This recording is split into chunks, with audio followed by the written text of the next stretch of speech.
your goal and your 10-year plan, let's say, is a finish line.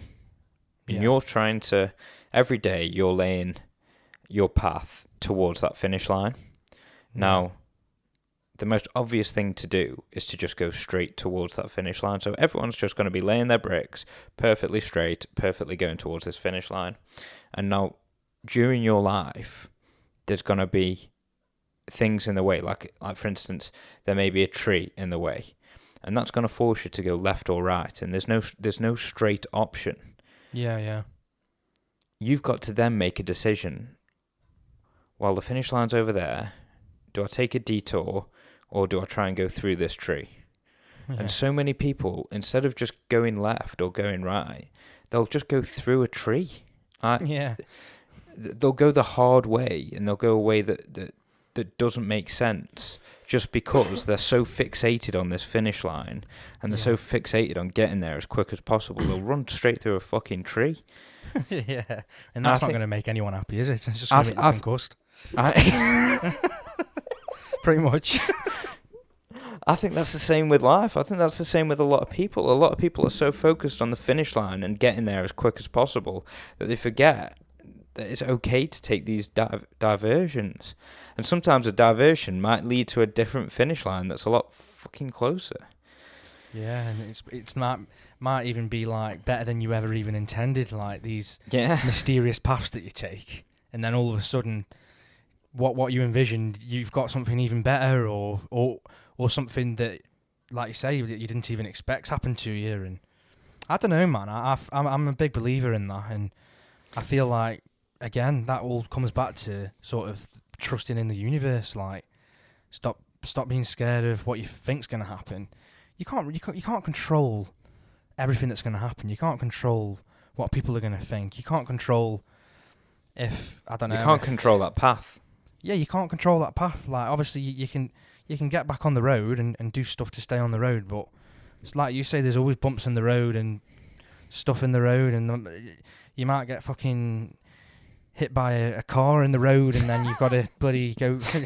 I'm not like, you know what I mean, don't you? Like, I don't mean literally. Yeah. I mean like say that kind of analogy is like maybe like a family death, or mate, exactly. Yeah, a loss, anything, just stuff happens in life, and like you say, it takes you a while to get back on that road. Sometimes when we fall off the road, we just stay on the pavement for a little while, sit there, and sometimes weeks can become months and months can become years. And for a lot of people, some people never move forward at all, which I don't like at all. I think that's sad. Do you know what I mean? I think everyone should be trying eventually. Like, I understand we've got to have this time of grief and processing, but I think ultimately, and it's okay to allow, obviously, time for that, but I think ultimately at some point you've got to get back on, and you've got to try your hardest to do you know what I mean, or not? Yeah. Like, to get back on, you've got to get back on the road eventually. Like, in my situation, I couldn't have stayed where I was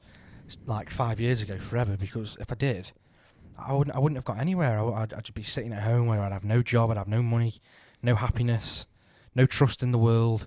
Whereas I made an option, you know what I mean? I took a path, and I jumped on the path, and a lot of it's effort. I don't know why it is as humans that we have to put in a lot of effort to get results, but we just do.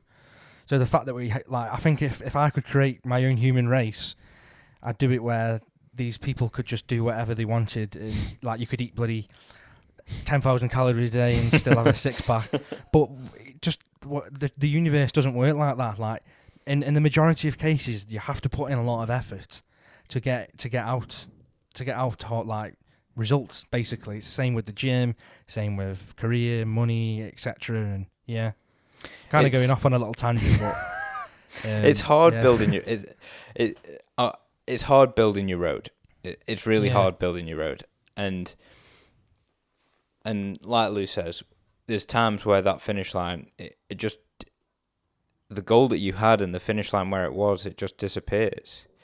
An examples that we can bring it back to are, Lou could imagine a life where his sister lived for 10 years longer, for instance. And that was what I had created in my mind. Do you know what I mean?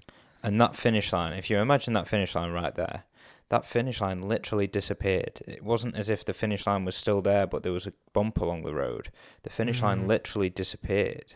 Yeah. So there was, and there are going to be situations where your finish line and your reality that you create, it just completely disappears, and you've got to set a new one. You've got to just put some sticks in the ground somewhere and just say, right, well, I guess I'll just walk this way. Yeah, you've got to have trust of the universe that You road, have. that path was never truly the path. Like, the path that you end up on is the path, because otherwise you wouldn't be on it, would you? Like, do you know what I mean, or not? Well, Like, that goes back to everything happens for a reason.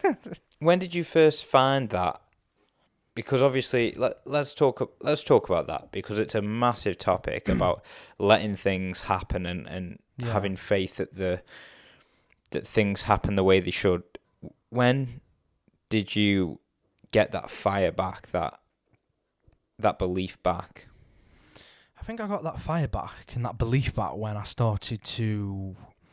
Well, I was researching a lot on, like, generalised anxiety, and then I stumbled across someone on YouTube, and I really resonated with what they were saying, and they did a course. So I took this anxiety course, and it just sorted me out, like, mentally, physically, and completely changed my mindset. So it was all, like, there was so much in this course, there was so much information about acceptance, and that's exactly when I talk about self-regulation. It's literally the opposite of oppressing symptoms. You're inviting them in. So I feel like it's a great analogy, because when you start to you stop suppressing your emotions and you allow things to just manifest, and you allow them to flow through your body, then it becomes a lot easier in other areas of your life. Like, when I first took this course, I was thinking, yeah, it's going to stop me from being anxious, and that was it. But the reality of it is it helped me to be calmer in life situations, in work situations, in what I wanted for the future. Do you know what I mean? So in reality, that huge crash that put me on a different path ended up being one of the best things that could have happened to me. And I don't mean my sister's death. I'm talking about the fact that I was going through, like, depersonalization and dissociation, which is is extremely common with trauma victims and all the rest of it. And for me to go through that at the time, I felt like it was a curse. And I felt, this is where I'm going to stay. I'm going to stay here now. And it was so far from the truth, mate. Like, when it started to lessen and I started to get back in touch with myself and reality again, I became way stronger than I've ever been before. And I realised that the path that I was on before is obviously ultimately led me to be here anyway. So it's all, even the bad, you've got to take the good even from the bad, haven't you? Yeah. I'd describe it as this. I'd say that when you're at your lowest, when you're at your absolute bare bottom's lowest, you forget that the universe can provide you good things as well as bad things, and you lose that faith. And when we're talking now about faith, we're talking about a true belief, and you have to believe it. You have to... A lot of people have religious faith. You have to have faith in something, anything that you want to believe in, even if it's bloody aliens. You've got to have faith that everything in life happens the way it's supposed to happen. Because if you don't have that faith, then the moment that something gets put in your way, on your path, is the moment that you just sit on the pavement and you're just like, okay, well, I guess I'll just wait here then until this tree falls over, or I'll wait here until a new finish line, or it moves slightly to the right. You've got to believe, and truly, truly believe in yourself that the world does happen how it's supposed to, because it gives you a massive freedom. It gives you this ability to just accept what's around you. Yeah, and it's honestly, like, as you're speaking, it's really, like, resonating with me, because it's easy for me to say now on the other end, like, oh, trust in the process, because I know for a fact that there will be people listening to this that will be stuck where I felt, and at the time, there was no convincing me otherwise. No, and mate, you I feel wish, it's impossible. yeah, It's I wish. almost impossible. But yeah, it is. But if I'd have had like a podcast like this to say, listen, trust, believe in what we're saying, because at that point in time, I was so stuck in my own beliefs that I just rejected anything that anyone else was saying. I was like, no, it does, what they're talking about is a load of shit. Do you know what I mean? Like, they don't understand me. Yeah. They don't understand my life experiences, and it honestly, like again, I know it's easy for me to say now, but it's not the truth at all. And if you trust in the universe, the quicker you can sort of do that, the quicker you can move on and start enjoying your life again.